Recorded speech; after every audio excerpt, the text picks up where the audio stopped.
Assalamualaikum warahmatullahi wabarakatuh. Kenalkan, nama saya Kirana Febriani Amanda Putri, NIM 19026060, akan menjelaskan tentang penulisan karya ilmiah. Yang pertama, ada perwajahan atau sampul dari karya ilmiah. Sebagai hal yang pertama dilihat oleh pembaca, maka penataan sampul ini harus dilakukan dengan sedemikian rupa sehingga menjadi lebih menarik, terutama pada karya tulis ilmiah dalam bentuk skripsi, tesis, disertasi, laporan penelitian, dan makalah.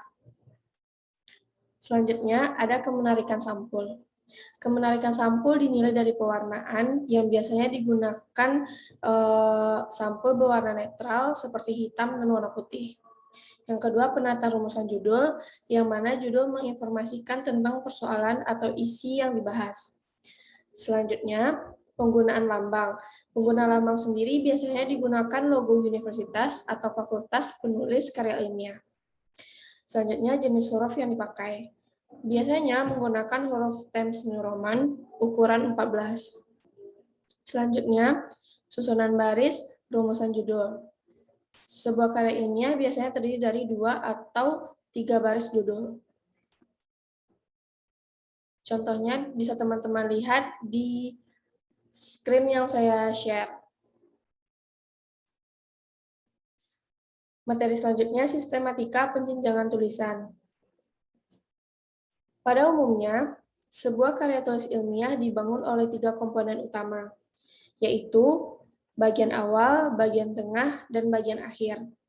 Masing-masing bagian tersebut juga dibangun oleh bagian yang kecil dan bagian yang lebih kecil, demikian seterusnya.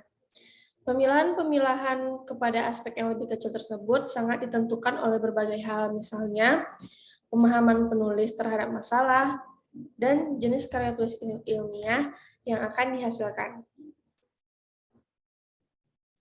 Mengacu pada perincian tersebut, unsur yang membangun bagian tengah karya tulis ilmiah dalam bentuk laporan penelitian, skripsi, tesis, dan disertasi adalah sebagai berikut.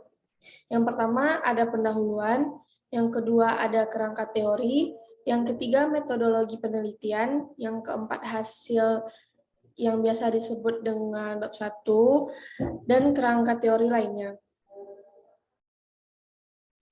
Dalam penggunaan kertas, biasanya sebuah karya tulis ilmiah menggunakan ukuran kuarto atau A4.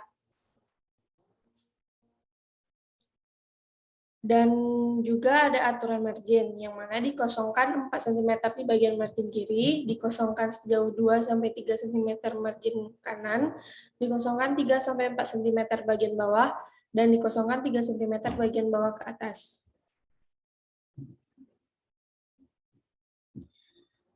Dalam pengetikan, pada umumnya karya tulis ilmiah ditulis dengan menggunakan mesin ketik. Namun, akibat kemajuan ilmu teknologi, saat ini penggunaan mesin ketik untuk menulis karya ilmiah sudah sangat dilakukan, bahkan mungkin sudah tidak ada lagi. Karena penulis sendiri menulis karya ilmiah menggunakan laptop atau komputer.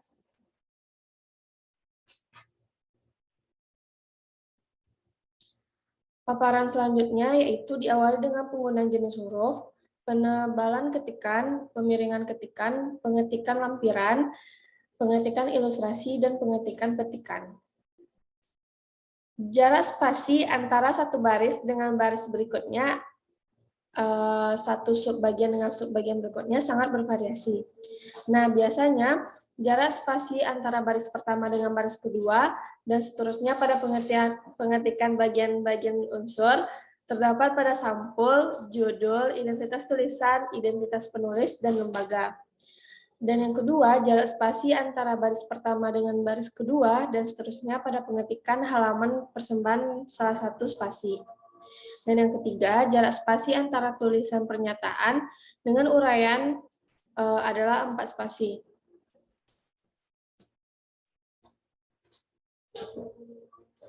Selanjutnya, jarak spasi antara tulisan pengesahan atau penjelasan adalah 4 spasi, jarak spasi antara tulisan abstrak 4 spasi, jarak spasi antara tulisan kata pengantar dan uraian 4 spasi, jarak spasi antara tulisan ucapan terima kasih 4 spasi, jarak spasi antara tulisan daftar isi atau komponen daftar isi 4 spasi, dan yang terakhir jarak spasi pada keterangan tabel, keterangan bagan, keterangan gambar, dan keterangan lainnya adalah 1 spasi.